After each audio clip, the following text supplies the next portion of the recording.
पहली चीज तो ये प्रोटोकॉल क्या है, कोई भी काम करना हो सबका रूल्स एंड रेगुलेशन होता है। तो यहाँ पे जितने काम हो रहे हैं उन सारे काम के रूल्स एंड रेगुलेशन का एक सेट, जैसे एक रूल्स तो होगा नहीं। नॉर्मली आप घर में आना जाना भी करो, घर में आ रहे हो, घर में कैसे आना है उसके भी कई सारे रूल मिल जाएंगे। भाई चप्पल उतारोगे, पैर धुलोगे, फिर ऐसे करोगे, फिर वैसे करो, मतलब 3-4 रूल तो बता ही दिए जाएंगे। तो जब छोटे से छोटे काम के भी एक से ज्यादा रूल्स हैं, तो यहाँ भी तो कई सारे रूल्स एंड रेगुलेशन आएंगे। तो जो कई सारे रूल्स एंड रेगुलेशन आएंगे उन सारे रूल्स एंड रेगुलेशन का एक सेट, उसको बोलते हैं प्रोटोकॉल। ठीक है, जैसे मान लीजिए आप वेब ब्राउजिंग कर रहे हैं, वेबसाइट पे कुछ भी सर्च कर रहे हैं, तो उस समय जो रूल्स एंड रेगुलेशन एक्चुअल में इंप्लीमेंट हो रहा होता है उसको बोलते हैं HTTP। हालांकि हम इंप्लीमेंट नहीं करते, ये खुद ही बैकएंड में इंप्लीमेंट हो रहा होता है। ठीक है, तो वो होता है HTTP प्रोटोकॉल। प्रोटोकॉल मतलब बस रूल्स एंड रेगुलेशन का सेट। HTTP क्या है? हाइपर टेक्स्ट ट्रांसफर प्रोटोकॉल, जो वेब ब्राउजिंग के दौरान रूल्स एंड रेगुलेशन का सेट होती है, जो इंप्लीमेंट होती है। और HTTPS क्या है? एस का मतलब होता है सिक्योर्ड। ठीक है, अगला है ईमेल। जब आप ईमेल कर रहे होते हैं तब भी कई सारे प्रोटोकॉल्स इंप्लीमेंट हो रहे होते हैं, जैसे कि SMTP simple mail transfer protocol, IMAP internet message access protocol, POP3 post office 3 protocol. अब भाई ये अलग अलग प्रोटोकॉल, अभी वेब ब्राउजिंग के लिए तो एक ही प्रोटोकॉल था, ईमेल के लिए 3-3 प्रोटोकॉल कैसे? ये इसलिए है कि जैसे मान लीजिए आपका ईमेल gmail.com वाला है, सामने वाले का ईमेल भी gmail.com से बना है, तो इसके लिए अलग प्रोटोकॉल लगेगा अगर आप अपने ईमेल से उस ईमेल को भेजना चाहते हैं। मान लीजिए आपका ईमेल gmail.com से, मेरा ईमेल yahoo.com से, तो आप मुझे कुछ ईमेल करना चाहेंगे तो उसमें दूसरा प्रोटोकॉल इंप्लीमेंट हो रहा होगा।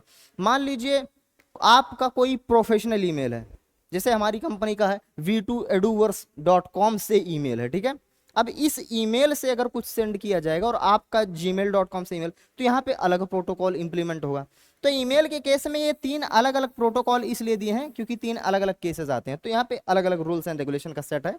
ठीक है, अगला है FTP फाइल ट्रांसफर प्रोटोकॉल। जब आप फाइल ट्रांसफर कर रहे होते, चाहे ब्लूटूथ के जरिए, चाहे कोई वायर्ड कनेक्शन के जरिए, तब उस समय कौन सा रूल्स एंड रेगुलेशन इंप्लीमेंट हो रहा होता है? तो जो रूल्स एंड रेगुलेशन इंप्लीमेंट हो रहा होता है उन सारे रूल्स का एक सेट FTP होता है। ठीक है, DNS क्या है? मान लीजिए आप वेबसाइट पे सर्च कर रहे हैं, मान लीजिए आप वेबसाइट पे v2eduvers सर्च कर रहे हैं। अब जब आप ये सर्च कर रहे हैं तो एक्चुअल में वेबसाइट इस नाम से सर्च नहीं होती, बल्कि ये वेबसाइट जिस IP एड्रेस पे है उस IP एड्रेस से सर्च हो रही होती है। पर हमने तो IP एड्रेस से सर्च किया ही नहीं।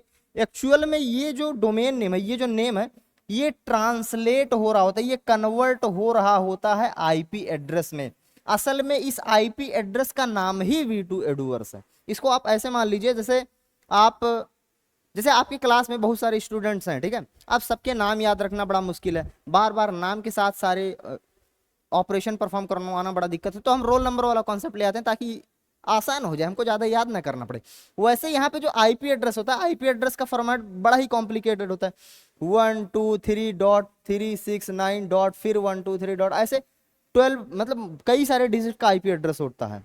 अब इसको याद तो रख सकते नहीं, आप दिन भर में बहुत सारे वेबसाइट विजिट करते होंगे, अब सारे वेबसाइट का IP एड्रेस तो याद रख सकते नहीं, इसलिए क्या कॉन्सेप्ट लाएगा, जैसे रोल नंबर वाला कॉन्सेप्ट लाया गया ताकि नाम याद ना रखना पड़े, ऐसे ही डोमेन नेम सिस्टम लाया गया ताकि IP एड्रेस को याद ना रखना पड़े। ठीक है, तो ये IP एड्रेस का ही एक नाम होता है डोमेन नेम। तो जब हम एक्चुअल में ये सर्च कर रहे होते हैं वेबसाइट, तो ये डोमेन नेम ही कन्वर्ट हो रहा होता है IP एड्रेस में, और इस IP एड्रेस से वो पर्टिकुलर वेबसाइट हमको दिखने लगता है। ठीक है, तो जब डोमेन नेम कन्वर्ट होता है IP एड्रेस में, इस समय जो रूल्स एंड रेगुलेशन का सेट इंप्लीमेंट होता है उसी को बोलते हैं DNS, डोमेन नेम सर्वर। ये भी एक प्रोटोकॉल है। ठीक है,